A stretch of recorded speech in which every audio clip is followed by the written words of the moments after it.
Welcome to వేద home recipes. ఈరోజు మన ఛానల్లో రెగ్యులర్గా చేసుకునే బ్రేక్ఫాస్ట్ తిని తిని బోర్ కొడితే ఒక్కసారి ఇలా గోధుమ పిండి బంగాళదుంపతో ఈ బ్రేక్ఫాస్ట్ని ప్రిపేర్ చేయండి. ఇకపై రెగ్యులర్గా చేసుకునే బ్రేక్ఫాస్ట్ని అయితే ఖచ్చితంగా మర్చిపోతారండి. వారానికి 2-3 సార్లు అయితే ఈ రెసిపీని మీరు ఖచ్చితంగా ట్రై చేస్తారు.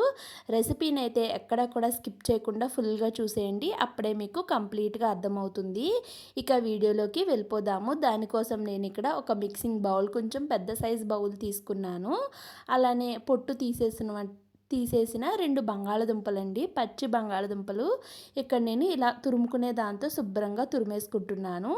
రెండింటిని కూడా నేను తురిమేసుకున్నాను. కొంచెం మీడియం సైజు తీసుకున్నాను కాబట్టి 2 తీసుకున్నాను.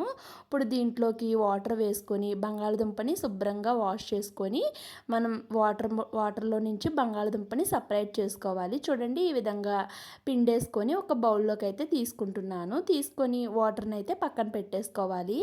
ఈ ప్రాసెస్ అయితే ఖచ్చితంగా చేయాలండి, ఎందుకంటే బంగాళదుంప అనేది ఫస్ట్ వేసిన వాటర్లో బ్లాక్గా ఉంటుంది. తర్వాత అప్పుడు దాన్ని మళ్ళీ బంగాళదుంపని అదే మిక్సింగ్ బౌల్లో వేసేసుకొని ఒక కప్పు మెజర్మెంట్తో 1 కప్పు వరకు గోధుమ పిండి ఎంత క్వాంటిటీలో తీసుకున్నామో అంతే క్వాంటిటీలో ఉప్మా రవ్వ, అలానే అంతే క్వాంటిటీలో పెరుగు, అంతే క్వాంటిటీలో నీళ్ళను కూడా వేసుకోవాలి.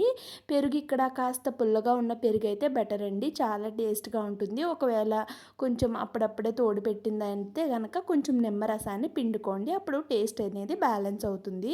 ఇప్పుడు మొత్తం అన్ని కలిసే విధంగా బాగా కలిపేసుకోవాలి. చూడండి, ఈలోగా మీ అందరికీ ఒక చిన్న రిక్వెస్ట్ అండి, ఛానల్ని కొత్తగా స్టార్ట్ చేశాను. వీడియోస్ నచ్చితే వీడియోస్కి లైక్ చేసి ఛానల్ని సబ్స్క్రైబ్ చేసి మీ ఫ్రెండ్స్ అండ్ ఫ్యామిలీస్కి షేర్ చేయండి.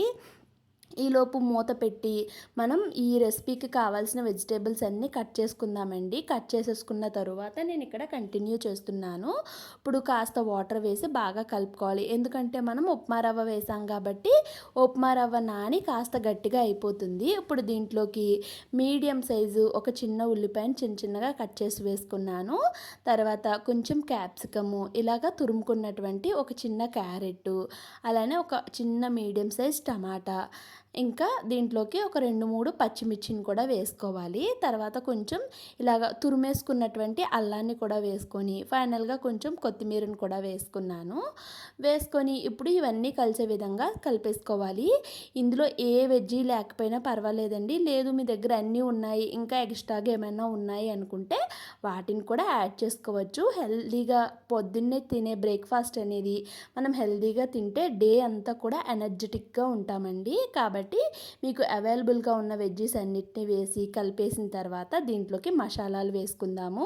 కొంచెం అంత ధనియాల పొడి, కొంచెం అంత గరం మసాలా, కొంచెం అంత చికెన్ మసాలా, అలానే కొంచెం జీలకర్ర పొడి కూడా వేసుకున్నాను, జీరా పౌడర్. తర్వాత టేస్ట్కి సరిపడేట్టుగా సాల్ట్, 1/2 టేబుల్ స్పూన్ వరకు కారం వేసుకున్నాను. ఒకవేళ మీకు కారం వద్దు అనుకుంటే స్కిప్ చేసుకోవచ్చండి, మసాలాలు ఇంకా పచ్చిమిర్చి వేసుకున్నాం కాబట్టి. మేము కాస్త స్పైసీగానే తింటాము, అందుకోసం నేను ఇక్కడ కారం యాడ్ చేశాను. ఇక ఫైనల్గా దీంట్లోకి చిటికెడు వరకు వంట సోడా వేసుకోవాలండి.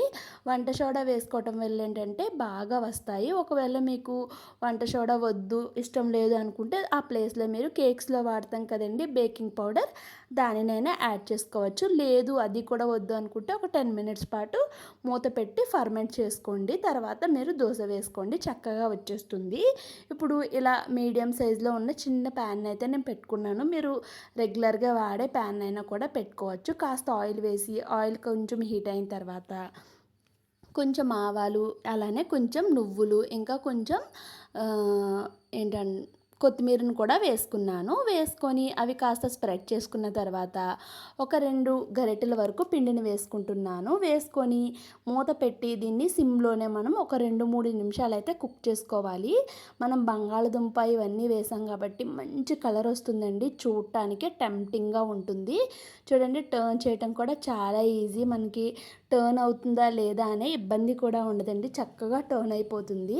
2 సైడ్స్ కూడా మంచి గోల్డెన్ కలర్ వచ్చి సిమ్ ఫ్లేమ్‌లో కుక్ చేసుకుంటే మనకి లోపల నిదానంగా మంచిగా కుక్ అవుతుంది. మీరు హై ఫ్లేమ్‌లో పెడితే బయట కలర్ వచ్చేస్తుంది కానీ లోపల సరిగ్గా కుక్ అవ్వదండి. ఇక్కడ ఇదే ప్రాసెస్‌లో నేను ఇంకొక దాన్ని కూడా వేసి చూపిస్తున్నాను.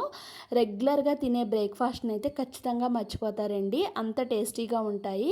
ఇకపై డబ్బులు పెట్టి బయట బ్రేక్‌ఫాస్ట్ తెచ్చుకునే పని లేకుండా ఏమీ పిండిలు లేనప్పుడు ఇలా ఒక్కసారి ట్రై చేయండి. ట్రై చేసిన తర్వాత మీకెలా వచ్చిందనేది ఖచ్చితంగా కామెంట్ సెక్షన్‌లో షేర్ చేసుకోండి.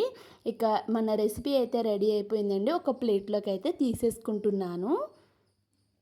చూడండి చాలా టేస్టీగా ఉన్నాయి. దీనికి చట్నీ కూడా అవసరం లేదు. ఒకవేళ మీ దగ్గర చట్నీ అవైలబుల్‌గా ఉంటే చట్నీతో కూడా తినొచ్చండి. మేమైతే ఇలా రెగ్యులర్‌గా చేసుకుంటూ ఉంటాము. జస్ట్ నార్మల్‌గానే తినేస్తాము. చట్నీతో పని లేకుండా. వీడియో ఎలా అనిపించిందో కామెంట్ చేయండి.